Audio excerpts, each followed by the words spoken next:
আসসালামু আলাইকুম। সিনিয়র ভাই এবং জুনিয়র ভাই সবাইকে স্মরণ করছি। বিষয়টা হচ্ছে, আমি এখন যে ফোনটা অন করার পর আমি আগে প্রবলেমটা আপনাদেরকে দেখাই।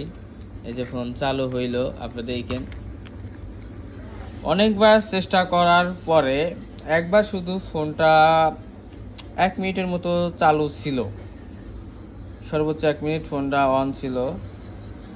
তো এই প্রবলেমটার সকল প্রবলেম আমি আপনাদের শেয়ার করি। ফোনটা প্রথম আসছিল এমএমসি রিমুভ করা এবং কয়েকটা লেগ ছিঁড়া। তো আমি লেগগুলো রিপেয়ার করার পর এমএমসি হেলথ রিপেয়ার করে আইসিটা ফিক্স করে দেখছেন, সেট আপ কমপ্লিট করেছি স্কিপ কইরা। যে এটা সেট নতুন অবস্থা চালু করলে যেরকম প্রবলেমগুলো স্কিপ করতে হয় সেরকমভাবেই করছি। তো আমি আবারও বলি, এই সার্কিট ব্যবহার করছি। ডাইরেক্ট মাদারবোর্ডে আমি ঝালাই দিয়েও দেখছি, এই যে এই কেবল দিয়া, ঠিক আছে। সেটের ব্যাটারিও দেখছি, আইটেলের ব্যাটারি দিয়েও দেখছি। হ্যাঁ, ফোনের মডেল হচ্ছে বেনকো। তো এই ফোনটার বেসিক্যালি প্রবলেম ছিল এমএমসি হেলথ সমস্যা এবং আইসি উঠানো ছিল।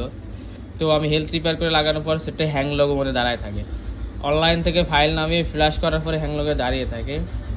তো আমি করলাম, এই সিপিও রিবোলিং করলাম। সিপিও রিবোলিং করার পর এরকম প্রবলেম দেখালো, সেটা অন অফ হয়ে যায়। তারপরে আমি চিন্তা করলাম হয়তো আমি অনলাইন দেন ফাইল নামিয়েছি, ওই ফাইলে ঝামেলা থাকতে পারে।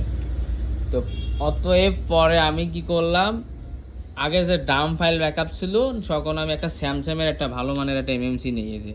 স্যামসাংয়ের এমএমসিতে এই ডাম ফাইলগুলো দিয়ে আমি সেটটা চালু করি। এত 10-12 বার 20 বারের মতো চেষ্টা করার পর একবার মাত্র ফোনটা স্টেবল হয়ে দাঁড়িয়েছিল, তখন আমি স্কিপ দিয়ে সেট আপ কমপ্লিট করেছি। এখন যারা সিনিয়র ভাই এবং জুনিয়র ভাই তাদের কাছে এরা সলিউশন আছে, অবশ্যই আমাকে হেল্প করবেন।